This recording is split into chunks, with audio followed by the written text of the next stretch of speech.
یہ cold war کا دور تھا جب سوویت یونین اور یونائٹڈ اسٹیٹس ایک دوسرے کی بحری طاقت کو چیلنج کرنے کے لیے نئی ٹیکنالوجیز تیار کر رہے تھے۔ اسی دور میں پیدا ہوئی روس کی اکولا کلاس سب میرین، جو نہ صرف سوویت نیوی کی بیک بون بنی بلکہ امریکہ کے لیے ایک مستقل خطرہ بھی بنی۔ اکولا، جس کا مطلب ہے شارک، واقعی ایک شارک کی طرح خاموش اور مہلک تھی۔ یہ سب میرین سوویت یونین کی طرف سے تیار کی گئی اور اس سب میرین کی کہانی ایک دلچسپ سفر ہے جو ٹیکنالوجیکل انوویشن اور اسٹریٹجک رائیولری سے بھرا پڑا ہے۔ آج ہم اس کی تفصیلات میں غوطہ لگائیں گے اور دیکھیں گے کہ روس نے یہ پروگرام کیسے شروع کیا، اس کی کیا خوبیاں ہیں اور یہ کیا کچھ کر سکتی ہے اور امریکہ کے لیے کتنی خطرناک ہے۔ یہ 1970 کی دہائی کا آغاز تھا جب سوویت یونین کو احساس ہوا کہ اس کی موجودہ سب میرینز جیسے وکٹر اور سیئرا کلاس امریکی بحری طاقت کے مقابلے میں پیچھے رہ رہی ہیں۔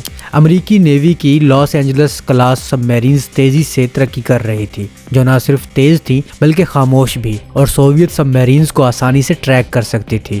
سوویت نیوی کو ایک ایسے سب میرین کی ضرورت تھی جو نہ صرف اٹیک کیپیبل ہو بلکہ اسٹیلتھی بھی ہو، یعنی دشمن کے ریڈار اور سونار سے بچ سکے۔ اسی لیے 1976 میں پروجیکٹ 971 کا آغاز ہوا، جسے نیٹو نے اکولا کا نام دیا۔ یہ programme Soviet Union's Malachite Central Design Bureau کی طرف سے ڈیزائن کیا گیا اور اس کا مقصد تھا ایک ایسی نیوکلیر پاورڈ اٹیک سب مرینز بنانا جو ٹائٹینیم حل والی مہنگی سیارا کلاس کی کارکردگی کے قریب ہو، لیکن سٹیل حل سے ہو تاکہ پروڈکشن سستا اور تیز ہو۔ سوویت انڈسٹری اس وقت ٹائٹینیم کی ماس پروڈکشن کے لیے تیار نہیں تھی، اس لیے سٹیل کا انتخاب ایک پریگمیٹک فیصلہ تھا۔ پہلی اکولا سب میرین K284 1984 میں کمیشنڈ ہوئی اور یہ سوویت نیوی کے لیے ایک گیم چینجر ثابت ہوئی۔ کولڈ وار کے عروج پر جب رونالڈ ریگن اور میخائل گورباچیو ایک دوسرے کو چیلنج کر رہے تھے، اکولا نے سوویت یونین کو انڈر واٹر ڈومیننس کی طرف ایک قدم آگے بڑھایا۔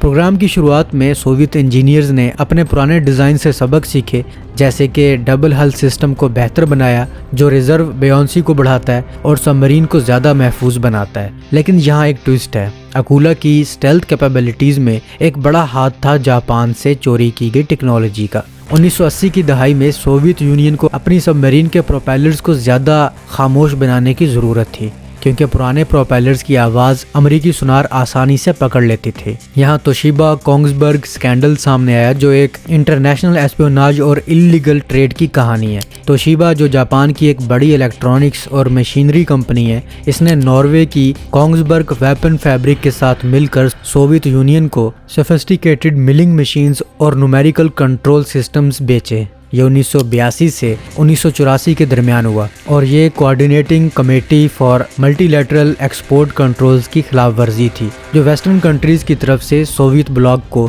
سینسٹیو ٹیکنالوجی کی ایکسپورٹ پر پابندی لگاتی تھی۔ توشیبا نے ایک ڈمی کمپنی کے ذریعے یہ machines Soviet unions technical machinery import corporation کو بھیجی۔ ایکسپورٹ پرمٹ میں جھوٹ بولا گیا، کہا گیا کہ یہ لارج ورٹیکل لیتھ کے لیے ہیں، جبکہ حقیقت میں یہ ایکسس ملنگ مشین تھی جو پروپیلرز کو پریسائز طور پر شیپ دے سکتی تھی۔ کونگسبرگ نے NC ڈیوائسز فراہم کیے جو کمپیوٹر کنٹرولڈ تھے۔ اس ٹیکنالوجی کی مدد سے سوویتس نے اپنے سب میرین پروپیلرز کو اس قدر سموتھ اور خاموش بنایا کہ ان کی آواز کم ہو گئی اور اکولا کلاس اس سے براہ راست مستفید ہوئی۔ یہ چوری دراصل انلیگل سیل تھی، لیکن سوویت ایجنٹس نے توشیبا کے ایگزیکیوٹیوز کو رشوت دے کر اور خفیہ طور پر ڈیل کی۔ 1986 میں ایک انفارمنٹ نے US گورنمنٹ کو بتایا، جس کے بعد انویسٹیگیشن شروع ہوئی۔ 1987 میں 2 توشیبا ایگزیکیوٹیوز کو گرفتار کیا گیا اور کمپنی پر 2 ملین ین کا جرمانہ ہوا۔ اس سکینڈل نے US جاپان ریلیشن کو سخت نقصان پہنچایا۔ امریکی کانگریس میں توشیبا ریڈیوز کو ہیمر سے توڑا گیا اور توشیبا کو US مارکیٹ میں سینکشنز کا سامنا کرنا پڑا۔ روس، جو اس وقت سوویت یونین تھا، نے اس ٹیکنالوجی کو اکولا کے پروپیلرز میں استعمال کیا، جس سے سب میرینز امریکی امپرووڈ لاس اینجلس کلاس سے بھی زیادہ خاموش ہو گئیں۔ یہ سکینڈل کولڈ وار کی ایسپیوناج کی ایک کلاسک مثال ہے، جہاں انڈسٹریل گریڈ نے نیشنل سیکیورٹی کو خطرے میں ڈال دیا۔ توشیبا نے بعد میں معافی مانگی، لیکن نقصان ہو چکا تھا۔ اس ٹیکنالوجی کی بدولت اکولا کی اسٹیلتھ کیپیبلٹیز سکائی راکٹ ہوئیں اور سوویت نیوی کو ایک بڑی کامیابی ملی۔ اکولا کلاس کی خوبیوں کی بات کریں تو یہ ایک انجینئرنگ مارول ہے۔ اس کا ڈیزائن ڈبل ہل ہے، یعنی انر پریشر ہل اور آؤٹر لائٹ ہل، جو ویسٹرن سب مرین سے مختلف ہے۔ یہ سسٹم ریزرو بایونسی کو 3 گنا بڑھاتا ہے، مطلب سب مرین کو اگر ڈیمیج ہو تو بھی ڈوبنے کا خطرہ کم ہوتا ہے۔ اس کا ہل لو میگنیٹک سٹیل سے بنا ہے جو میگنیٹک ڈیٹیکشن سے بچاتا ہے۔ اس کا پروپلشن سسٹم ایک پریشرائزڈ واٹر ری ایکٹر VM5 پر مبنی ہے جو 190 میگا واٹ پاور جنریٹ کرتا ہے، اور ایک GT3A ٹربائن ہے جو 35 میگا واٹ دیتا ہے۔ اکولا کی ٹیکنیکل خصوصیات بھی اسے ایک مہلک ہتھیار بناتی ہیں۔ یہ سب مرین 533 ملی میٹر اور 650 ملی میٹر کے ٹارپیڈو ٹیوب سے لیس ہے، جو کہ مختلف قسم کے ٹارپیڈوز اور اینٹی شپ میزائلوں کو فائر کر سکتے ہیں۔ اس کے علاوہ یہ V811 شکوال ٹارپیڈوز سے بھی لیس ہو سکتی ہے، جو کہ اپنی انتہائی تیز رفتاری کی وجہ سے مشہور ہیں۔ یہ ٹارپیڈوز پانی کے اندر 200 ناٹ سے زیادہ کی رفتار سے حرکت کر سکتے ہیں، جو انہیں دشمن کے جہازوں کے لیے تقریباً ناقابل دفاع بناتے ہیں۔ اکولا کلاس سب مرینز کی رینج بھی قابل ذکر ہے۔ یہ جوہری ری ایکٹر سے چلتی ہے جو اسے ہزاروں میل تک سفر کرنے کی صلاحیت دیتی ہے بغیر ایندھن بھرنے کی ضرورت کے۔ اس سب مرین کی صلاحیت اسے بحری جنگ کے مختلف منظرناموں میں استعمال کے قابل بناتی ہے۔ یہ دشمن کے جہازوں، خاص طور پر طیارہ بردار بحری جہازوں اور دیگر سب مرینز کے خلاف حملوں کے لیے ڈیزائن کی گئی ہے۔ اس کے چھپنے کی صلاحیت اسے دشمن کے پانیوں میں گھس کر خفیہ جاسوسی کرنے کی اجازت دیتی ہے، جو کہ سرد جنگ کے دوران مغربی بحریہ کے لیے ایک بڑا خطرہ تھا۔ اس کے علاوہ یہ سب مرین سمندری راستوں کی حفاظت، بحری اڈوں کی نگرانی اور دشمن کے بحری بیڑوں کو نشانہ بنانے میں صلاحیت رکھتی ہے۔ اس کے جدید سونار اور سینسر سسٹمز اسے دشمن کے جہازوں کی درست پوزیشن کا پتہ لگانے میں مدد دیتے ہیں، جس سے یہ اپنے حملوں کو زیادہ مؤثر بنا سکتی ہے۔ امریکہ کے لیے اکولا کلاس سب مرین کا خطرہ اس کی خاموشی اور طاقت کے امتزاج میں ہے۔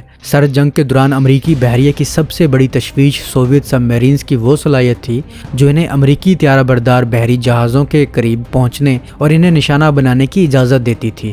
اکولا کلاس اپنی جدید ٹیکنالوجی کی بدولت امریکی سونار سسٹمز کے لیے ایک چیلنج بن گئی۔ اس کی خاموشی کی وجہ سے اسے پکڑنا مشکل تھا، اور اس کے ہتھیاروں کی رینج اور طاقت نے اسے امریکی بحری بیڑوں کے لیے ایک بڑا خطرہ بنا دیا۔ یہ سب مرینز نہ صرف امریکی بحری جہازوں کو نشانہ بنا سکتی تھی، بلکہ ان کی جاسوسی کی صلاحیت بھی امریکی بحریہ کے خفیہ آپریشنز کے لیے خطرہ تھی۔ روس نے اس پروگرام کو جاری رکھتے ہوئے کئی نئی اپ گریڈز متعارف کروائیں۔ 1990 کی دہائی میں سوویت یونین کے خاتمے کے بعد روس نے اپنی معاشی مشکلات کے باوجود اکولا کلاس سب مرینز کو اپڈیٹ کیا۔ جدید ورژن، جنہیں اکولا 2 اور اکولا 3 کہا جاتا ہے، اور بھی زیادہ خاموش اور طاقتور ہیں۔ ان میں جدید سینسرز، بہتر ہتھیاروں کے نظام اور زیادہ مؤثر جوہری ری ایکٹرز شامل کیے گئے ہیں۔ یہ اپ گریڈز روس کے بحری جہازوں کو برقرار رکھنے کی کوشش کا حصہ ہیں، خاص طور پر ایک ایسے وقت میں جب عالمی سطح پر جغرافیائی سیاسی تناؤ بڑھ رہا ہے۔ اکولا کلاس سب مرین کی اگر آپریشنل ہسٹری کی بات کی جائے تو اس نے اپنے آپ کو ثابت بھی کیا ہے۔ مثال کے طور پر 1996 میں اکولا نے US اوہایو کلاس SSBN کو ٹریک کیا بغیر ڈیٹیکٹ ہوئے۔ اس کی خاموشی اسے ان ڈیٹیکٹڈ رہنے دیتی ہے، جو اسٹریٹجک مشنز میں ایک اہم کی ہے۔ اسی طرح 2009 میں 2 اکولا 2 سب مرینز US ایسٹ کوسٹ سے 200 میل دور پائی گئی، جو کولڈ وار کے بعد پہلی بار تھا۔ پینٹاگون نے اسے ٹریک کیا، لیکن رشین نیوی کا کہنا تھا کہ ایسے پیٹرولز جاری رہے ہیں۔ 2012 میں ایک اکولا گلف آف میکسیکو میں بھی 1 ماہ تک ان ڈیٹیکٹڈ رہی۔ دوستو، اکولا کلاس سب مرینز امپرووڈ لاس اینجلس سب مرینز سے زیادہ خاموش ہے، یعنی کہ زیادہ سٹیلتھی ہے، لیکن ورجینیا کلاس سے پیچھے ہے۔ پھر بھی اس کی کروز میزائل سے لینڈ سٹرائکس کی کیپیبلٹی US بیسز کو خطرہ ہے۔ ماڈرن اپ گریڈز جیسے کہ کیلیبر میزائلز نے اسے مزید لیتھر بنا دیا ہے۔